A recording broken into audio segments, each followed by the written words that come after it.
Vou puxar uma pergunta aqui pro Dava fazer, porque Manda. essa pergunta é interessante, é uma curiosidade que eu tenho também, tá?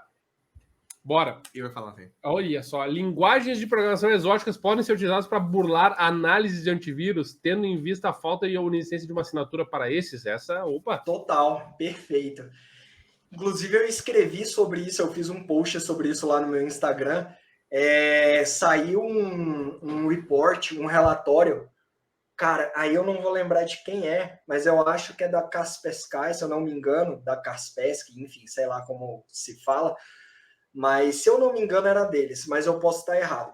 Mas, enfim, saiu um relatório mostrando que tem aumentado o número de linguagens exóticas sendo utilizadas para malwares, criação de malwares, exploração de vulnerabilidades, etc.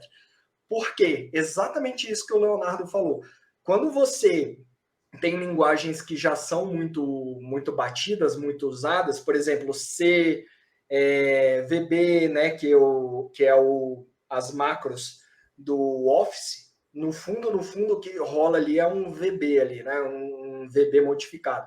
Então, VB, deixa eu ver outra linguagem, Java, né, Python, agora tem sido usado muito também Golang, né, essas linguagens que são muito batidas, elas também são muito conhecidas, né? Quando você pega uma linguagem nova, uma linguagem diferente, primeiro, o relatório coloca lá que existe ausência de relatórios, né, de assinaturas, perdão, existe ausência de assinaturas. Outra coisa é que não existem programas para fazer engenharia reversa naquele executável feito naquela determinada linguagem. Então, por exemplo, quando o Golang saiu, cara, eu lembro, se você analisar um executável feito em Golang, né, fazer engenharia reversa em um executável feito em Golang, era horrível, e ainda é hoje em dia, na verdade, mas já facilitou um pouco. Mas no início era horrível, porque o Golang, por padrão, ele gera um executável estático, ou seja, todas as bibliotecas, todas as funções, mesmo as que você não usa, vão estar compactadas ali dentro daquele executável. Então você, cara, fica meio que, caraca, é um executável gigantesco, às vezes você escreve só um Hello World, façam essa experiência aí, a galera que está assistindo. Um binário enorme, né? Exato. Tu roda um Go Build lá, o cara pede a volta em 15 minutos. Exato. Então...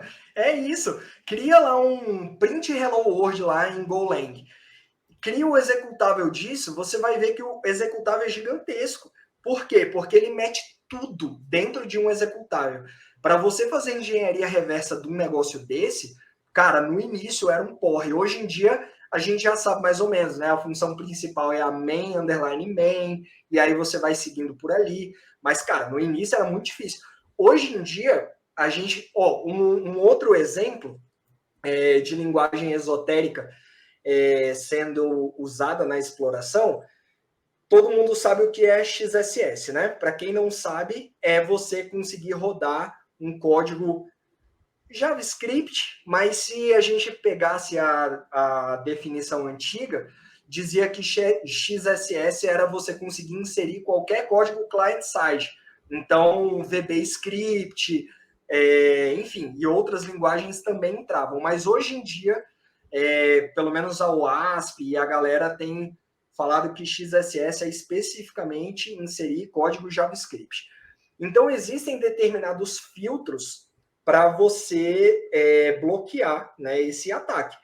Só que existe uma linguagem esotérica chamada JSFuck. Vocês já ouviram falar dela? Cara, JSFuck é uma linguagem genial criada por um monstro, né? Porque o cara, para criar um negócio desse, ele tem que ser tipo Primeiro, ele não tem que ter nada para fazer, né? Porque, caraca, bicho, a pesquisa que ele tem que ter feito para conseguir criar isso é muito surreal. Basicamente, o JSFuck, ele é uma linguagem que é um código funcional em JavaScript, então ele roda em qualquer motor JavaScript, seja em um navegador, seja no Node.js.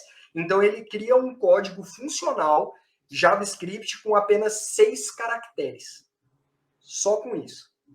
6 caracteres. Que massa. Né? Então, ele consegue rodar qualquer código JavaScript, qualquer um, com apenas 6 caracteres. E como ele conseguiu criar isso? Ele foi vendo determinados comportamentos dos motores JavaScript. E aí ele foi vendo como ele conseguia montar sentenças, funções, etc., com apenas esses 6 caracteres. Então, você usando JSFuck, você consegue burlar quase qualquer filtro de XSS, né? Porque você não vai usar nenhuma das palavras conhecidas, né? Vai usar apenas 6 caracteres. Então, aí está uma possibilidade, né? Então,